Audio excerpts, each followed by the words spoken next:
네, 할렐루야, 교회 여러분. 아멘. 네, 오늘은 이제 재난 속에 흔들리는 신앙인들에게 보낸 요한의 편지라는 계시록 말씀을 가지고 8월 8일 주일 말씀을 함께 나누도록 하겠습니다. 오늘은 특별히 평신도들이 참여하는 말씀이 우리와 함께 시간이므로 교회 여러분들의 또 참여를 함께 부탁을 드립니다.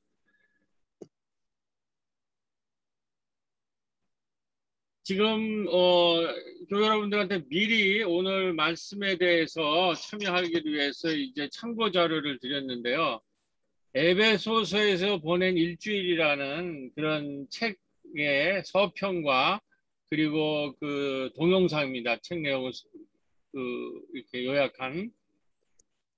지금 우리가 에베소의 교회에 대해서 그 에베소 선교와 교회에 대해서 3주째 말씀을 나누고 있는데요.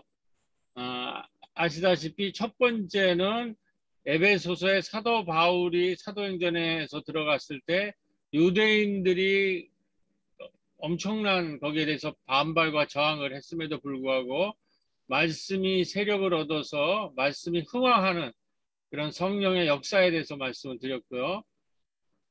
두 번째는 이 에베소서에서 이렇게 말씀이 흥황하자 온 도시가 들고 일어나서 이제 요한을 바울의 세력을 바울의 전도를 방해했을 때 또 바울이 그 성령께서 그 소요를 막으셔가지고 또 계속 소아시아의 7교회로 이것이 뻗어져 나가는 이런 성령의 역사를 통해서 이 새로운 문명이 전환될 때, 새로운 문명이 등장할 때의 영적 전쟁에 대해서 그 에베소서 6장을 통해서 전신갑주로 하나님의 전신갑주로 무장하라고 하는 성령의 투구를 쓰고 성령의 방패를 막고 성령의 검을 들어라 하는 그 우리가 새로운 문명의 시기에 신앙인들이 갖춰야 될 영적인 전신갑주 또 영적인 투쟁에 대해서 말씀을 드렸습니다. 오늘은 이제 그 소아시아의 7교회 중에 에베소 교회에게 보낸 이번에는 요한계시록의 사도 요한의 첫사랑을 회복하라는 그러한 서신 말씀을 가지고 오늘 하나님의 말씀을 함께 나누려고 하는데요. 혹시 그 에베소에서 보낸 일주일이라는 그 서평, 여기 아주 신학학자가 에베소서라는 그 도시의 모습과 그때의 신앙인들의 영적인 투쟁과 갈등들, 그 다음에 그들이 어떻게 그 로마의 박해와 그 환란을 이겨냈는가 하는 것을 아주 잘 그려냈는데 제가 이게 3가지의 질문을 드렸습니다. 이 책을 읽으시면서 에베소라는 도시의 풍경과 이미지가 떠오르십니까? 지금 이게 에베소서라는 것이 사도 바울이 전한 유럽 땅에 있는 여긴 지금 소아시아잖아요. 유럽 땅에 있는 고린도와 만큼 아주 중심의 도시입니다. 그래서 그 도시의 모습들이 이렇게 잘 그려냈는데 어떤 것들이 기억에 좀 남는지 또 여러 가지 문명적 충돌이 일어나죠. 이 에베소서에 이제 복음이 들어갔을 때 여기에 지금 로마의 이 에베소 도시에는 로마를 숭배하는 신앙이 퍼져 나갔는데 하나님을 섬기는 사람으로서 그것을 받아들일 수가 없는데 아니다. 로마의 그거를 받아들여서 오히려 우리가 복음의 전도에 도움이 된다라고 하는 신앙이들과 아니다. 우리는 로마 황제를 숨길 수 없다고 하는 것들이 이제 갈등이 일어나는 영적 전쟁이 일어나는 모습도 그려져 있고 거기에서 어떻게 이 크리스찬들까지도 내부에서 갈등이 있었던 모양이에요. 그래서 그 어떻게 이러한 문제를 신앙적으로 극복해 나갔는지 하는 것을 에베소서에 보낸 일주일이라는 책에서 그려냈는데, 자, 읽으신 분 중에서 뭐 참여가 가능하신 분들은, 한번 읽어보신 분들은 뭐 하나 정도를 선택하셔가지고 한 2, 3분 정도 말씀을 나눠주시면 좋겠는데, 우선 사회를 보시는 최 권사님이 혹시 읽어보셨는지, 안 읽어보셨으면 그냥 본인이 지난주 설교 말씀을 들으면서 느낀 점을 말씀하셔도 좋고요. 네. 에베소서에 대해서 평소에 가지고 있는 이미지를 말씀하셔도 좋고. 네.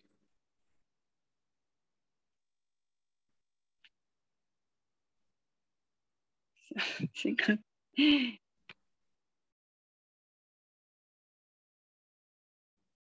조금 기다릴까요? 최 권사님 혹시 준비할 동안 다른 분들, 혹시 읽으신 분들 계시면 잠깐 말씀 부탁드립니다.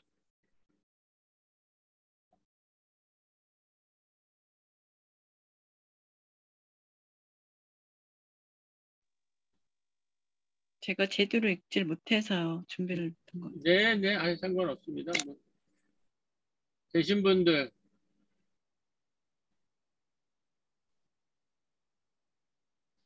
엄전도사님이 조금 도와주시면, 다른 분들 생각하실 동안 좀 도와주시겠어요?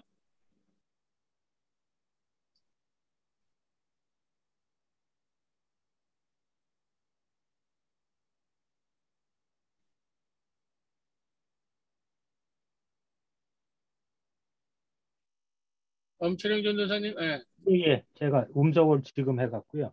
음. 예, 예, 에베소서는 그 소아시아의 그 큰 도시입니다. 그리고 로마가 정책적으로 그 도시를 크게 키워놓은 도시라서 그 지난주 목사님 말씀하신 대로 그 로마의 신들이 많이 들어와 있었고 쉽게 말하면은 지금의 미국의 큰 도시를 생각하시면 되겠고요. 거기에 이제 어, 기독교가 들어가 있는데 그냥 우리가 일반적으로 그냥 흔히 속된 말로 퉁쳐서 이야기를 에베소 도시에 바울이 들어가서 예수의 복음을 전하는데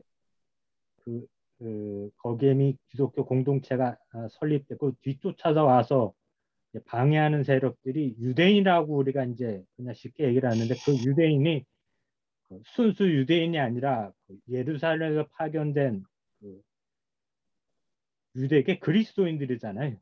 예수도 믿고 율법도 따라야 된다고 하는 유대계 그리스도인들하고 그 다음에 에베소서에 있는 그 헬라계 사람들이 바울이 복음을 전할 때 계속 방해 공작이 하다 보니까 그 에베소서에서 바울이 크게 복음을 전할 때 굉장히 힘들어했고 그리고 쉽게 말하면은 에베소서에서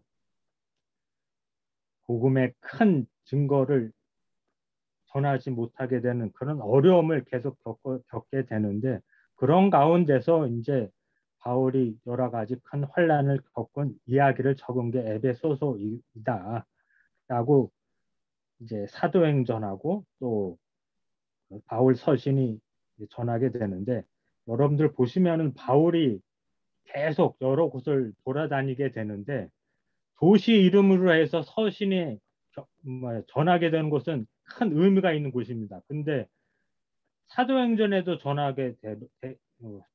사도행전에 기록이 돼 있고 다음에 따로 또 바울 서신이 이렇게 기록이 되어 있으면은 복음이 전하는 곳에 의미를 갖게 되는 곳인데 그냥 사도행전에 사건이 있고 따로 바울 서신에 뭐 그 지역 이름이 달리 전하는 복음이 서신이 없으면은 큰 의미를 두지 않아도 된다 이렇게 정리를 하시면 될 것 같고요. 그래서 바울 서신 중에 각 복음이 들어갔던 곳에 있는 지역에 있는 이름이 지역이 붙은 서신들은 우리가 눈여겨 보아야 되고 그 도시에서 그 지역에서 일어났던 사건들은 우리가 큰 의미를 갖고 들여다봐야 된다. 그리고 그 사건들이 어떤 의미가 있는지 그리고 다시 한번 지금 한 2000년이 지난 다음에 우리가 꼽집어 봐야 된다. 그렇게 말씀을 드리겠습니다. 아멘. 감사합니다. 네, 아주 훌륭한 오리엔테이션이 있으니까 자, 좀 한번 이제 참여들 해보시죠. 혹시 읽으신 분들이 있으시면 하고 아니면 오세영 선생 마이크를 여신 것 같은데, 네. 네네. 여기 서평에 보니까 그러니까 이제 여기 제목 중에서 제가 질문 중에서 음, 2번이 떠오르는데요. 음, 여기서는 예수 믿는 황제를 신으로 받들어야 되는데 예수 믿는 그러니까 그리스도교들을 굉장히 이제 박해를 했고, 또 하나는 이제 아이고 이름은 안 떠오르는데 하여튼 어떤 사람이 덕절하게 섞은 그러니까 이제 그리스도교와 그 신을 숭배하는 것들을 적절하게 섞어서 이제 설득을 하는데, 여기서 중요한 게 이제 그런 게 아니라 우리는 오직 한 분만을 따른다, 이런 식의 어떤 영적인 전쟁이 있었다, 이거를 그린 게 이 책이고, 저는 이제 이걸 읽으면서 지금도 이거랑 그렇게 다르지 않다. 그러니까 물질 숭배와, 그러니까 우리가 믿는 하나님 예수 그리스도와 그다음에 이 세상을 살아가는 물질 숭배가 거의 같은 비율로 이렇게 삶을 우리 삶에서 설득되고 있지 않나? 그래서 에베소서의 그런 두 가지 이렇게 섞는다 그러나 그런 것들이 우리 지금 시대와 다르지 않다, 그렇게 느꼈습니다. 아멘. 네. 지금 니콜라우스죠. 니콜라우스라고 하는 성전에서 봉사하는 사람의 주장은 황제 신앙이 지금 엄전도사님처럼 어마어마하게 지금 밀려 들어오고 에베소서랑 서머가에서 황제 신앙을 누가 유치할 건가?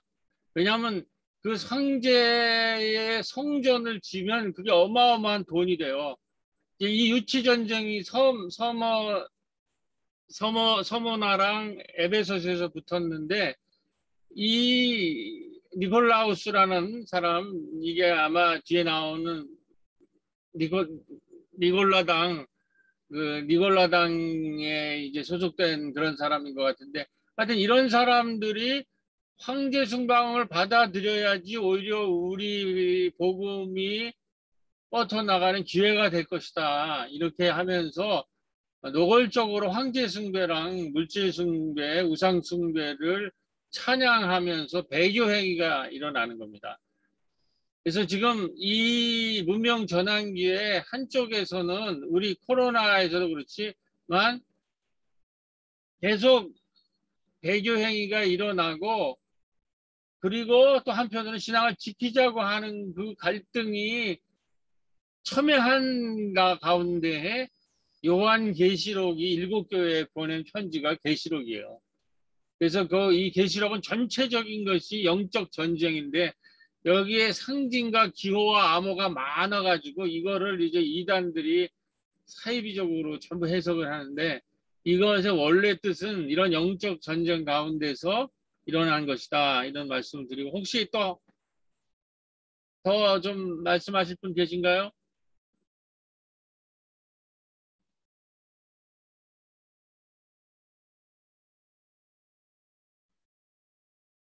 그러면 제가 조금 전개시키다가 이때 또 중간쯤에 한 번 더 말씀을 나누는 기회를 갖도록 하겠습니다. 자, 에베소서에서 이번에 일주일 로마의 박해로 반모섬에 있는 요한은 7교회 편지 곧 계시록을 보내어 성도들에게 이 환난의 때를 끝까지 잘 견디도록 권면하고 위로한다라는 거죠. 여기 보면은 이 책은 주 89년 9월 마지막 주 에베소시가 도미티아누스 황제를 숭배하는 종교 축제를 준비하고 있는 이 상황에서 이미 도시가 이제 황제 숭배 신앙으로 완전히 장악된 거예요. 그런데 상류층 기독교인 아민타스가 황제 이외 다른 신을 숭배하는 하면 안 된다라고 하는 압력을 받게 되는 거죠. 그래서 이러한 상황 속에서 어떻게 처신해야 될 건가 라고 고민할 때에 끝까지 충성하라. 그러면 내가 면류관을 너에게 줄 것이라고 하는 그런 이제 편지, 첫사랑을 잃지 마라 하는 이러한 서신을 이제 그 반모섬에 유배당한 요한 예언자가 보내는 것입니다. 그래서 우선 오늘 본문인 요한계시록 2장 1절로 6절을 보면은 여기에는 칭찬과 책망이 동시에 있어요. 이 에베소 교회에 준 7개 중에 하나죠. 첫 번째 교회가 되는데 칭찬은 뭐냐면 그 행위와 수고와 인내와 근면과 악한 자들을 용납하지 않고 분별력이 있었다. 그래도 너희가 이런 혼란할 때에 한편으로는 황제 숭배를 막아내고 그것에 대해서 잘못한 것을 전하는 사람들을 용납하지 않고 분별력이 있는 그러한 너희들이 의미 있는 신앙생활을 하고 있다 칭찬을 하면서도 한편으로 4절에 가면은 그러나 너를 책망할 것이 있나니 너희 처음 사랑을 버렸느니라. 이 처음 사랑에 이 사람들의 처음 예수를 믿었던 그 사랑들을 지금 박해 속에서 흔들리면서 잊어가고 있다. 이러한 메시지를 주면서 내가 회개하지 않으면 내 촛대를 그 자리에서 옮기리라. 내가 너희들한테 여태까지 보냈던 축복을 거두겠다라는 이런 경계의 말씀을 주시는 겁니다. 이처럼 요한계시록은 에베소 교회에게 첫사랑을 회복하라는 이야기를 주시는데 지금 우리가 매달 첫 번째 모이는 성서학당에서 히브리서를 읽고 있는데 이 히브리서 내용도 요한계시록과 같은 내용이에요. 다시 말해서 이때에도 로마의 박해와 환란이 오니까는 교회 내부에서 이 재난 기간에 많은 사람들이 배교를 시작을 하고 교회를 떠나고 배교를 하기 시작합니다. 이제 그러한 사람들에 대해서 이제 히브리서가 쓴 글이 그러니까 이 바울 서신 이후에 있는 이 바울이 저자가 아닌 여러 서신에는 이러한 내용이 많아요. 환란의 때에 많은 사람이 그 흔들리고 신앙이 흔들리고 배교하는 것에 대해서 쓴 책이 많은데 유다서, 히브리서 이런 게 대표적인 이 흔들리는 신앙인들, 이 교회를 배교하는 신앙인들에게 주는 권면이라는 거죠. 그래서 지난번 히브리서 6장을 읽고 우리 김현자 권사님이 교회 카톡에 올린 글인데 여기 제가 내용을 적었는데 김 권사님이 이 내용을 좀 보시면서 히브리서 6장을 읽으면서 본인이 느꼈던 감정과 또 오늘 오늘 그 요한계시록 2장에서 에베소서의 교회에 보내는 그 요한 사도의 이 말씀과 연결해서 잠깐 말씀을 전해 주셨으면 감사하겠습니다. 마이크를 푸시고 네. 이 권사님이 쓰신 글이에요?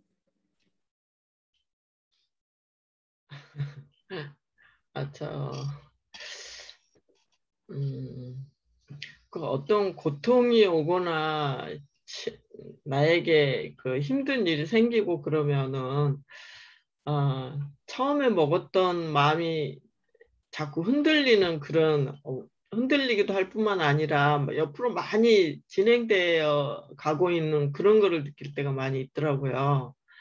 그래서 그 히브리서 공부하면서 그런 마음이 들었었고 그리고 이제 코로나19로 인해서 너무 모두들 다 힘들게 살아가는 상황 속에서 뭐 개인이나 공동체한테 이렇게 처음 마음 먹었던 거를 자꾸 생각해서 좀 바로 잡을 수 있도록 하는 그런 이게 돼야 되지 않을까 이런 생각을 그 당시에 했었고요. 그리고 그 에베소 사람들이 그 영적 전쟁을 했다고 그랬어요. 지난주 설교에 보면은. 그래서 이런 환란기가 있을 때 그럴 때는 반드시 그 영적인 그런 공격을 받는다고 했는데 그 누가 말하지 않아도 아무도 그렇다고 하지 않아도 어쨌든 그런 뭔가 공격을 받는 것 같은 느낌 그런 게 되어지는 것 같더라고요.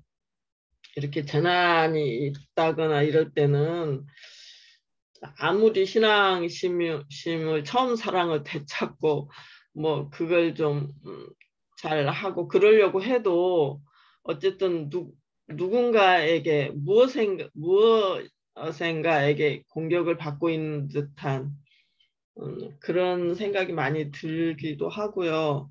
그리고 그 에베소 사람들이 그런 악한 뭐랄까 황제를 섬기고 막 그렇게 하려는 보이는 것에 그렇게 막 숭배하고 그렇게 하려는 것에서 그나마 노력했던 게 따로 모여서 공부하고 또 이런 물질 문명만 너무 생각하고 그런 쪽으로 보이는 것에만 연연하는 신앙을 흔들리고 있는 신앙인들에게 그래도 그런 공부를 할 수 있게 해서 벗어날 수 있는 그렇게 싸울 수 있는 그런 힘을 주지 않았나 이런 생각을 좀 행설수설하네요. 네, 아유 감사합니다. 하여튼 이렇게 또 글을 히브리서 우리가 성서학당에서 읽는 것은 또 여기 다 참여하지 않기 때문에 이렇게 우리가 또 설교에 인용이 돼서 이게 지금 딱 적당한 얘기예요. 히브리서 6장이랑 요한계시록, 바울 서신 이후에는 전부 배교로 또 재난으로 신앙이 막 흔들리는 가운데서 그 겉면에 흔들리지 말아라, 첫사랑을 찾아라 하는 것들이 서신이거든요. 우리가 성서를 읽는다라는 것은 이런 상황 속에서 지금 이렇게 읽는 거예요. 지금 그리고 우리도 이러한 것들을 지금 말씀하신 대로 경험하고 있어요. 알고 있거나 모르거나 어떤 영적 전쟁이 있는 거예요. 어떤 신앙생활이라는 게 뭔가 하는 거를 우리가 이 계시록 말씀을 통해서 느끼는 줄로 믿습니다. 자, 요한계시록을 쓴 이유는 무엇이냐라는 것이 1세기 로마 제국은 로마 황제를 주와 신으로 인정하지 않는 사람을 혹독하게 박해했습니다. 기독교 신자들은 자신의 신앙을 지키기 위해서 경제적, 사회적 손실을 감당할 뿐만 아니라 때로는 목숨을 내놓아야 했습니다. 이것이 2000년 전에 기독교를 처음 일으킬 때의 초대교회 교인들의 상황이라는 거예요. 그런데 여기서 이러한 상황에서 니골라 당이라고 하는 사람들이 6절에 보면 나는 니골라 당을 미워한다라고 나와 있어요. 우리 에베소에서 보낸 6개 일주일에 보면 니콜라우스라는 사람이 이 사람이 이런 황제 순양을 대표하는 사람으로 나오는데 아마 이 니골라 당의 입장을 표명한 것이 아닌가 이렇게 봅니다. 근데 이 니골라 당은 이런 상황에서 어떻게 하냐면 로마 제국과 타협하고 세상에서 성공해야만 그리스도인이 살아남고 사람들에게 효과적으로 복음을 전할 수 있다고 성도들을 회유합니다. 이렇게 그냥 온 시가지가 황제의 신전을 유치하기 위해서 경쟁을 하고 거기서 수많은 변론가들이 나가서 황제를 찬양하고 황제를 향한 예배가 드려지고 있는 상황에서 예수를 믿는 그 교회당 안에서도 이러한 니콜라당이 등장해가지고 로마와 타협하자. 우리가 믿는 신보다 더 힘이 센 것 같다. 이런 사람들이 등장하고 있다는 거죠. 이러한 환란의 때에 알곡과 가라지가 갈라지듯이 이 니콜라당은 자기만 살려고 애쓰는 사람들이라는 것입니다. 오늘 이 환란의 때 우리가 가장 먼저 점검해야 보아야 할 일이 자기만 살려고 하고 있는지를 돌아보며 회개해야 될 줄로 믿습니다. 여기서 지금 가장 중요한 것은 우리가 공동체 생활을 하는데 지난주 대표 기도에 이런 얘기가 이게 확 들어와서 이거를 다시 한번 이용하는 대표 기도가 이렇게 시작합니다. 주님, 재난의 시대에 이웃과 약자를 생각하게 하옵소서. 세상의 현상을 똑바로 보는 눈을 주시고 현명한 판단력을 주시고 이웃과 약자를 위해 연대하고 실천하는 제자된 몸을 허락하시옵소서. 자기만 살려고 애쓰고 있는지 돌아보고 회개하게 하시고 이렇게 이런 설교문이 이러한 기도문이 나왔는데 대표 기도가 나왔는데 이게 바로 여기서 자기만 살려고 하기 때문에 이웃과 약자를 돌보지 않고 세상을 똑바로 보지 않고 현명한 판단력을 일어나고 황제 숭배를 하게 된다는 거예요. 그렇기 때문에 2장 6절에서 니콜라당을 이러한 자기만 살려고 하는 니콜라당을 내가 미워한다고 계시록에서 얘기하고 촛대를 옮기겠다고까지 얘기를 합니다. 이 니콜라당은 누구냐면 예수님 때 예수님을 가장 방해하고 예수님의 선교를 방해하고 저항했던 사람들이 바로 바리새파 아니에요? 이 바리새파가 초대교회에 사는 니콜라당으로 발전을 합니다.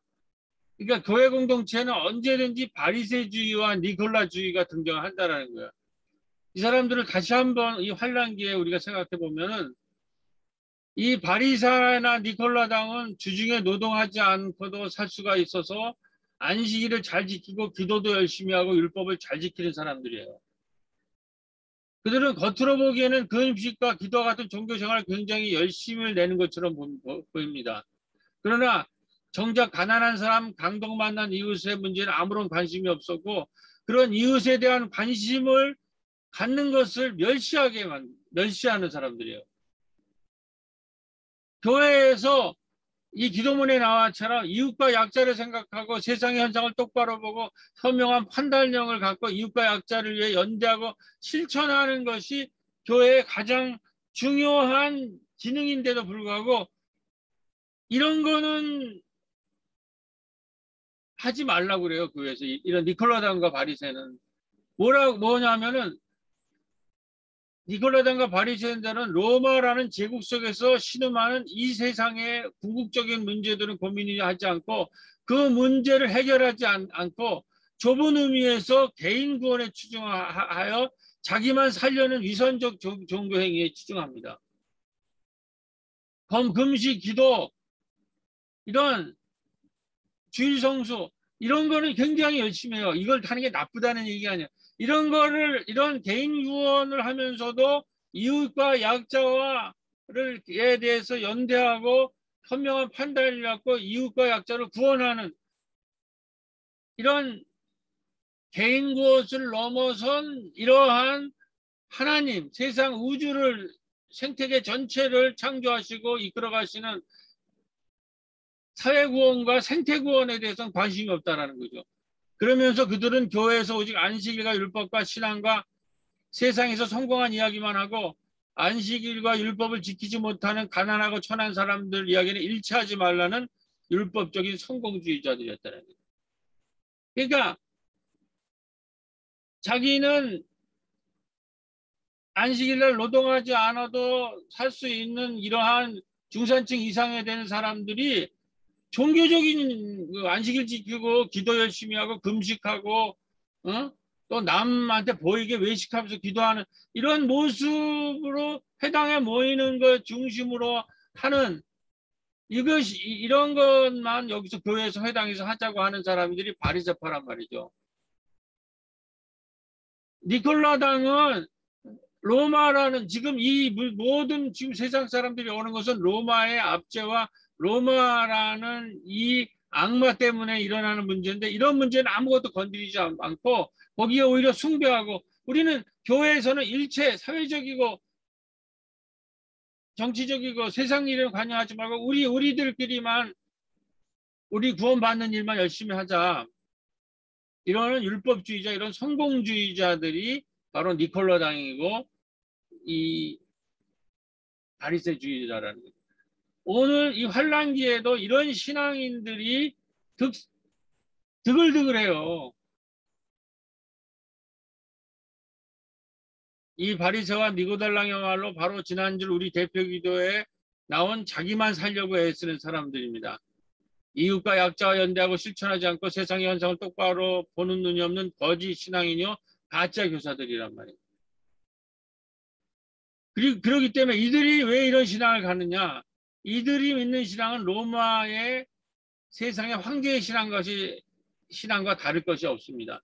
이들이 안식일과 율법을 그토록 중요시 여긴 것은 당시에 이러한 성전 제사와 율법이 돈이 되고 명예가 되고 되었기 때문인 거예요.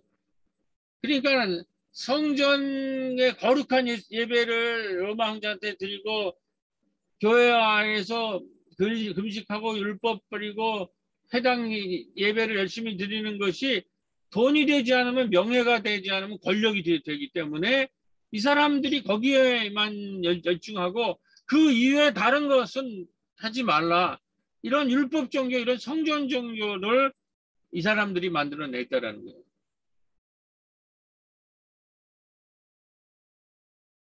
오늘 재난기에 이런 개인주의적인 소화적 니골라당과 바리새인적인 종교인들이 참으로 많습니다. 이런 재난기에 이러한 외식하는 개인신앙은 폐쇄적이고 까다롭고 따뜻함과 은혜가 없을 뿐만 아니라 오히려 가난하고 없는 일자들을 차별 배제하는 힘을 발휘하여 온통 공동체의 갈등과 분단을 가져옵니다.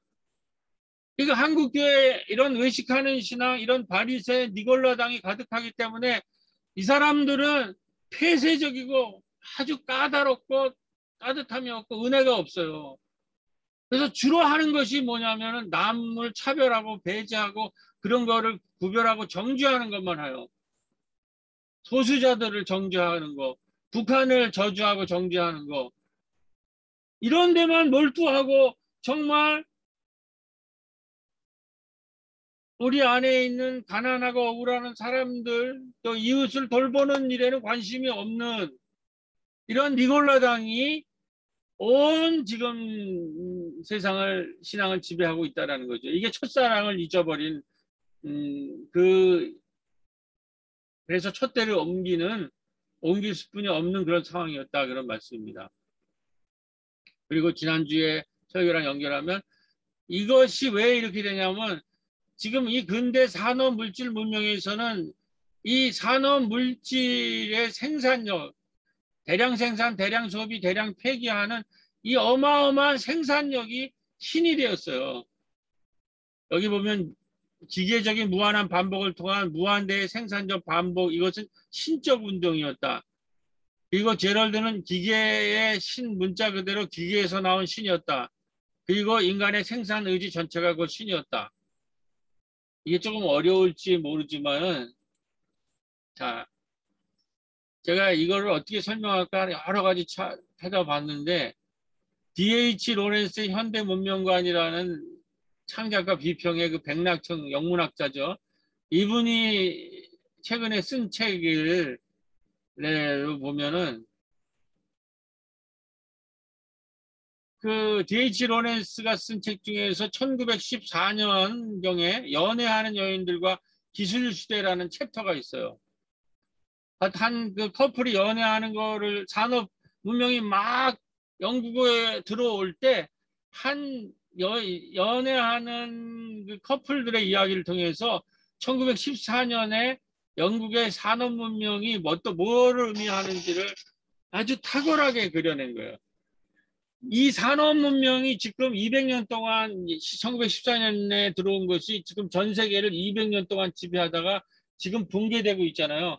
이 산업 문명의 정체를 너무나 잘 그려냈기 때문에 제가 한번 조금 어려울지 모르지만 그 원문 전체를 잠깐 소개해 보도록 하겠습니다.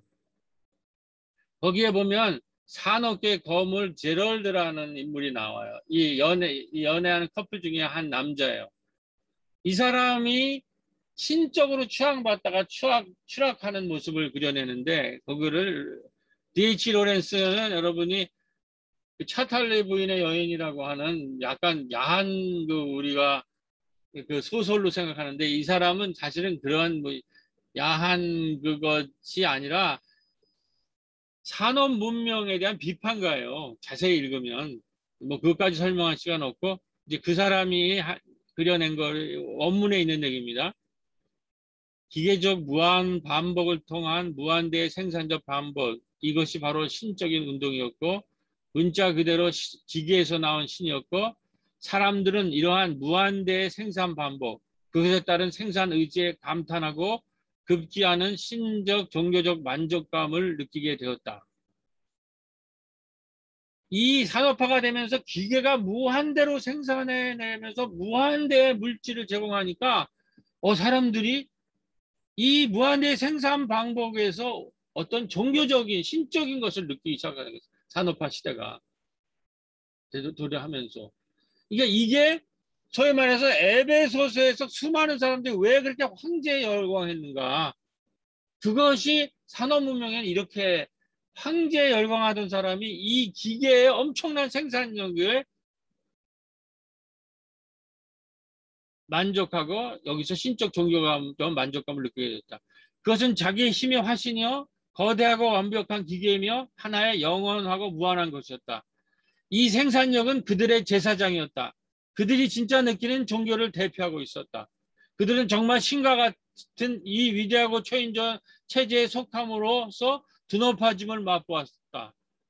광부들은 기계가 자신을 파괴하고 있는 가운데서도 인간이 만들어낸 가장 좋은 것, 가장 경이로운 기계에 속한다는데 만족하기 시작합니다. 심장은 그들 속에서 죽어갔지만 영혼은 만족감을 느꼈습니다. 그것은 그들이 원하는 바였던 것입니다. 그래서 이 제럴드라는 이 커플 중에 하나인 이 제럴드가 산업계 거물인 신적으로 이 사람들에게 불림을 하신 신으로 여기지. 이 사람이 그 지역과 그 시대의 제사장이 되는 거예요.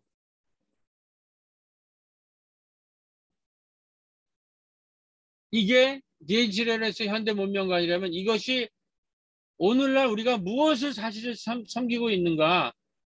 이것이 이 사람들이 세계 7대 부호, 대기업 CEO, 무한 생산, 무한 소비, 무한 폐기를 해서 종교화된 회사를 갖고 있는 제사장들이라는 거예요. 이 사람들이 이 시대의 황제들이라는 거죠. 이 플랫폼, 구글, 포카, 마이크로소프트, IBM, 삼성, 아마존, 신적인 체제, 그리고 사람들이 이 신적인 체제에 속하고 싶은 욕망. 그런데 결론이 지금 어떻게 나오고 있어요?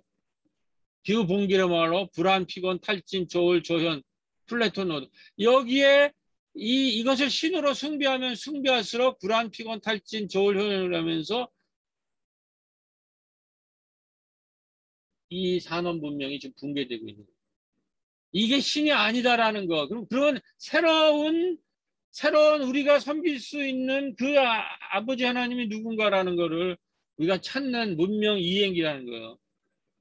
여기 보면 맨 마지막에 점점 더 강하고 스릴에 찬 경험을 추구하면서를 실패하면서 삶의 의욕을 상실한 채 이 산에 가서 그 제럴드라고 하는 그 산업의 영웅이 죽는 걸로 이 소설은 연애하는 여인들은 마무리가 됩니다. 자, 여기에서 이런 문명사적 상황에서 우리가 첫사랑을 회복하라는 계시록 2장 4절 말씀이 무엇인가를 한번 깊이 생각해 보겠습니다. 다시 한번 지난주 대표 기도문 한 구절을 다시 살펴보겠습니다. 어려운 시대이지만 우리 새롬교회는 각자 소임을 다하기 위해 소규모의 활동들이 지속적으로 이어지고 있습니다. 주일 예배와 구역 모임을 통해 서로를 위로하고 기도하며 할 일을 찾고 중보기도, 문예학당, 성서학당을 통해 기도와 배움, 실천을 모색하며 교회 공간 리모델링을 통해 마을에 더 다가갈 수 있도록 노력하고 있습니다. 각 지역 선교를 통해 주민들과 함께 할 수 있는 일상의 활동들도 이어가고 있습니다.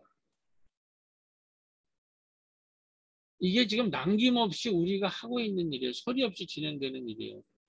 저도 이렇게 표현을 못했는데 대표하시기도 하시는 분이 참 놀라운 통찰력으로 이 문명이 붕괴되고 한 낡은 문명이 붕괴되고 새로운 문명이 일어나는 것에서 양떼동의 한 작은 교회가 하는 일을 이렇게 잘 묘사하고 여기에 이 지금 농부들이 이렇게 하는 이런 그림까지 해서 제가 이거를 잘 표현할 수가 있어요.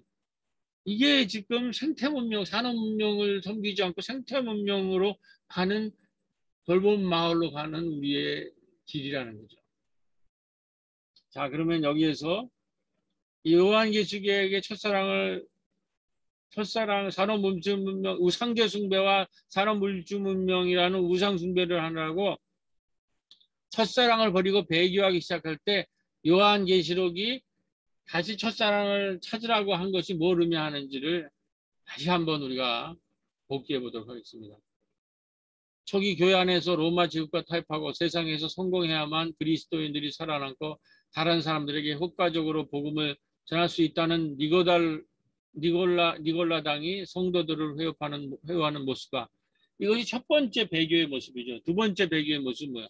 산업혁명 당시 산업기계의 무한대의 생산 능력에 감탄하고 이 황제의 신을 섬기느라고 바쁘고 정신없어서 교회를 무시하고 배척하고 배교하기 시작하는 장면과 이 산업혁명이 일어나면서 이 신을 섬기라고 이렇게 교회의 하나님은 완전히 배척하고 무시되고 배교하기 시작을 했어요. 이게 역사적인 사실이라는 거죠. 오늘 에베소서에서 황제 숭배 장면 가운데 첫사랑을 회복하는 하나님의 말씀이 이게 교차하고 있는 거예요. 세계가. 이게 역사적 사실과 오늘 우리의 상황입니다. 자, 그럼 우리가 어떻게 가야 되는가? 이러한 우상을 섬기느라고 교회를 무시하고 배척하고 배교하는 이 장면 속에서 첫사랑을 잃은 에베소서 교회 우상 숭배자들은 주일 예배와 구역 모임을 통해 서로를 위로하고 기도하며 할 일을 찾고 중보기도, 문예학당, 성서학당을 통해 기도와 배움, 실천을 모색하는 신앙의 일상적 가치를 느끼지 못하고 이러한 신앙의 일상적인 우리가 하나님을 섬기는 것을 더 이상 흥미와 재미와 가치를 못 느끼는 거예요. 왜 그러냐? 이 사람들이 이게 우리한테는 첫사랑 아니에요. 우리가 이렇게 30년 동안 살아왔는데 더 이상 이러한 것에 대해서 흥미와 재미와 관심과 집중력을 가질 수가 없게 되는 거예요. 왜냐하면 지금 니골랑이 되었다라는 거예요. 세상 성공, 세상의 물질의 이 어마어마한 생산력, 여기에 차 사고 집 사고 뭐 이런 물질을 추구하는데 먹고 마시는데 집중하기 때문에 이러한 첫사랑은 다 잊어버렸다는 거죠. 그랬을 때 황제 숭배 정신을 빼기는 데다가 그것을 오히려 더 찬양하는 니골라당이 등장하면서 이런 배교행위가 광범위하게 소아시아와 초대교와 에베소서를 어지럽혀 했을 때 바로 요한계시록이 등장하고 그리고 히브리서 6장이 등장하는 거죠. 자, 이 결론입니다. 제가 이 책 로마서의 에베소서에서 일주일이라는 책에서 보면 여기에서 이 니골라우스가 섬기는 신과 자기가 섬기는 하나님의 차이를 그 마님한테 채찍을 맞으면서 고탄을 당하는 사람이 그래도 자기를 어느 정도 말을 들어주는 마님한테 하는 고백에 아주 잘 표현이 되어 있습니다. 에베소서에서 보낸 일주일의 책에서 노예가 여주인에게 이러한 고백을 합니다. 주인 마님 제가 편하게 말해도 될까요? 그래 에우플루스 물론이지. 나리의 신들은 나리의 신은 뭐예요? 이 황제를 믿는 신이죠. 그 신들은 절대로 노예들을 좋아하지 않아요. 아르테미스는 이게 로마 에베소의 신입니다. 이 여인상, 이 다산을 상징하는 에베소의 자유 시민들을 좋아하고 자기네 재물을 여신의 거처에 맡기는 도시들과 귀족들의 재산을 보살펴 주죠. 이러한 계급의 신이에요. 이거 황제를 하는 귀족들의 신이란 말이에요. 여신한테는 노예가 많고 그의 노예들은 죽을 때까지 여신들의 신정과 넓은 땅에서 일을 하면서 보내고요. 아우구스투스나 클라우디스나 메스타시우스를 기리는 불과 1시간짜리 오락을 위해 저희와 같은 노예들이 얼마나 많이 죽었을까요? 이 신은